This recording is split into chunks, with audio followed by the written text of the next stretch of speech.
Moses' burning bush explained the mysterious physics behind earthquake lights. This is by Friedman Friend, adjunct professor, NASA Ames Research Center, San Jose University. NASA. This is on The Conversation. Of course, he's just kidding. This is not Moses' burning bush explained. We know that the uncreated light was on Moses because he was conversing with God, just like the Shekinah glory is the uncreated light. But what about these mysterious lights that we see, the earthquake lights before earthquakes and even after earthquakes? They look like light orbs around volcanoes, around earthquakes. Why is that happening? We saw them in Japan, we saw them in the Philippines, we saw them in seconds before the 2009 L'Aquila, Italy earthquake struck. Pedestrians saw 10-centimeter high flames of light flickering above the stone-paved Francesco Crispi Avenue in the town's historical center. Then again in 1988, a bright purple-pink globe of light moved through the sky along the St. Lawrence River near the city of Quebec 11 days before a powerful earthquake. We've been having a lot of earthquakes in upstate New York and around the Canadian border as well. We know that we have a Yellowstone type of super caldera there, but nobody talks about that. But anyway, that was from Daily Mail UK, an old article. And we have the mysterious lights. Kindly support my Patreon account since YouTube has again demonetized my YouTube channel. The daily posts are 5 videos daily, and they are totally different from what I have on my YouTube channel. Thank you so much for your support and that you find all my content so interesting. You'll find the Patreon account details in the description box below. This is what they look like in some cases. Not just the light orbs and fireballs, plasma balls, but also looking like a colorful cloud in the sky. So when you see that, this is an old picture from 1960, as we can see there over Japan. And so these electric lights, we have to get to the bottom of this earthquake light phenomenon. Glowing orbs, flickering flames from the ground, even branching lightning that sparks from the earth instead of the sky. And many instances could be explained by other phenomena such as volcanic flames from fissures. But these electric lights, one idea is that when igneous or metamorphic rocks are under stress, the molecular bonds break and release ionized oxygen that travels through the rock. And the faster we stretch the rock, the more of these positive charge carriers are released, says Mr. Freund. But that's on New Scientist. Let's go now to the Conversation article. Earthquake lights are amongst nature's most strange, most ephemeral, and hard to explain phenomenon. While rare and only recently accepted by science, they have been reported for hundreds or even thousands of years from essentially every region of the globe where earthquakes occur. Centuries ago, when the only artificial lights were campfires, burning torches, and oil lamps, people must have looked awestruck at the pale color, the cool flames flickering ankle-high out of the ground, or at the flashes of bright light shooting into the sky, or the luminous balls of light drifting through the air before bursting silently, leaving in their wake nothing but an acrid smell. It's understandably how in more primitive times before science, people made connections to the world of gods and spirits. Many apparitions from folklore and from historical records can probably be explained by earthquake lights.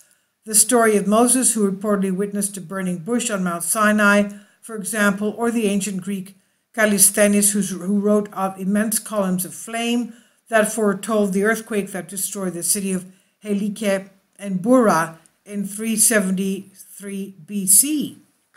After the invention of electric lightning in the 19th century, followed by the development of seismology, skepticism towards these strange phenomena grew. These strange lights did not fit into the framework of classical mechanics on which seismology is built. Scientists were at a loss as to how to explain them and tended to dismiss them entirely. Such skepticism reached its peak in the 1970s when presented with the color photos of earthquake lights taken during the 1965-1969 Matsushiro earthquake swarm. Prominent seismologists such as Tsuneji Rikitaki of Japan suggested the pictures were forgeries. They were still a divisive topic to this day. It is not only earthquakes, it's also over erupting volcano. Before the volcano erupts, like one of the Japanese volcanoes, they had earthquake lights there as well. Now, tackling earthquake lights scientifically, recently there has been a change. In a critical review of hundreds, if not thousands, of reports of earthquake lights in Europe and the Americas over the past 400 years, Robert Theriault and Franz St. Laurent from Canada, together with John Durr, formerly of U.S. Geological Survey's Albuquerque Seismology Lab, selected 65 reports as most reliable. For example, shortly before the 2009 earthquake in L'Aquila, Italy, flames of light several inches high were seen flickering above the stone-flagged streets of the town's historic center. Can you imagine those cobbled streets, of the ancient Italian cities, and you have little flickering lights above the ground? You would be awestruck. I mean, say, what is that? In Pisco, Peru, as the 8 magnitude earthquake struck in 2007, a naval officer saw pale blue columns of light bursting out of the water 4 times, caught on security cameras. They were bursting out of the water. Can you imagine? A seismometer recorded a record collected at the same site allowed for the exact timing of the light outbursts. In 1988, bright purple-pink globes of light were seen hovering above the St. Lawrence River near Quebec City, Canada, 11 days before an earthquake. So that's about, that's a good week and a half before the earthquake, almost 2 weeks. And just before one of the worst natural disasters in the U.S., in 1906 San Francisco earthquake, colorful flames hovered in the foothills west of the city and nearby San Jose just before the quake struck, perhaps similar to those recorded during the 2008 earthquake in Sichuan, China. Now, examining the geology where these outbursts of light had been observed, the authors discovered a rather intriguing pattern.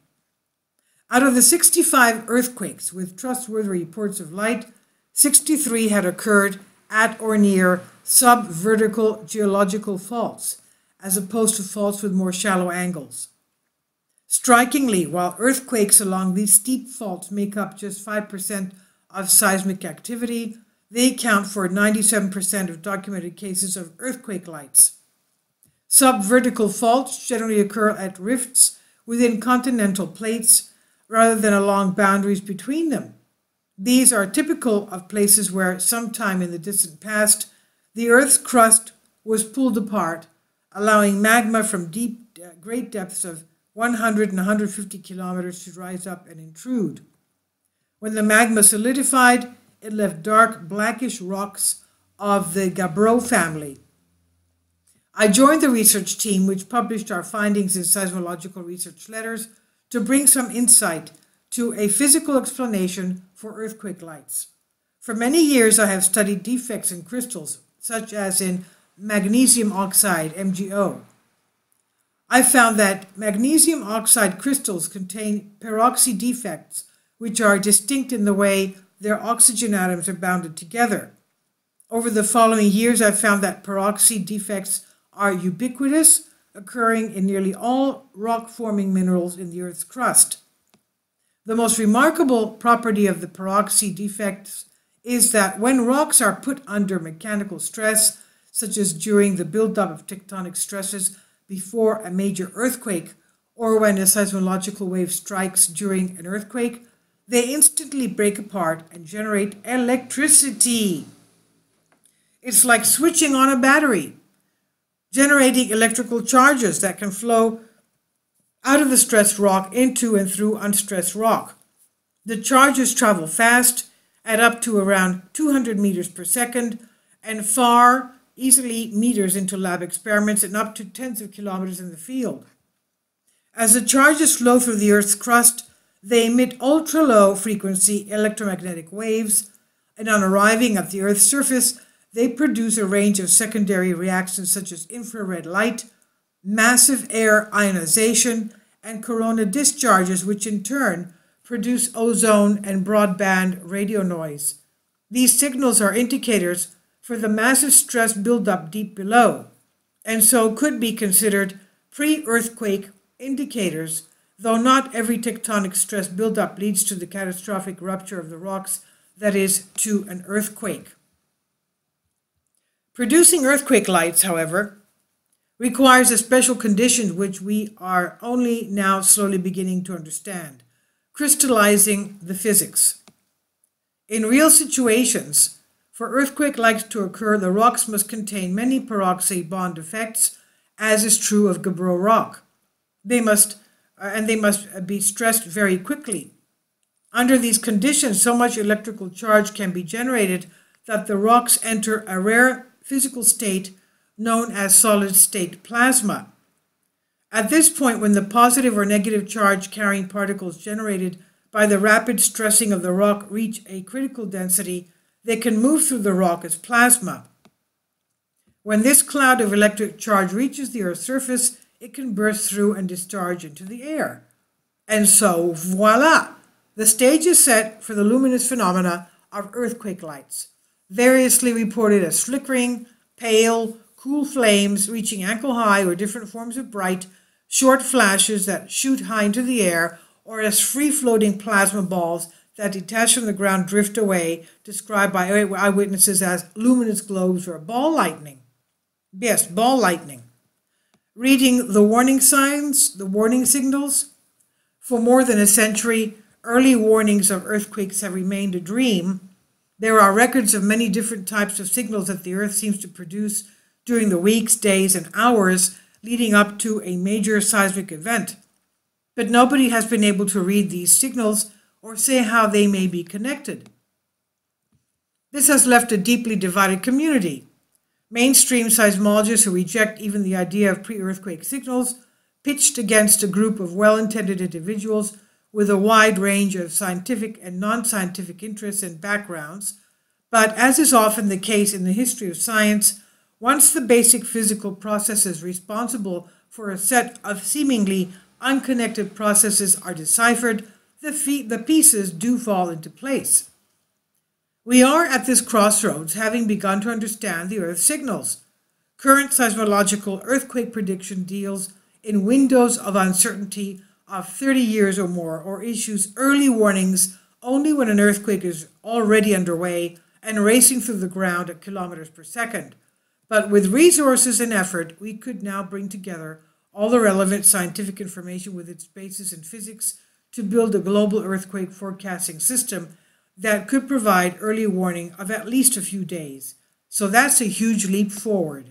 So this is by Professor Friedman Freud, adjunct professor, NASA, Ames Research Center, San Jose University, NASA. Okay, I didn't know that NASA had a university. That's fantastic.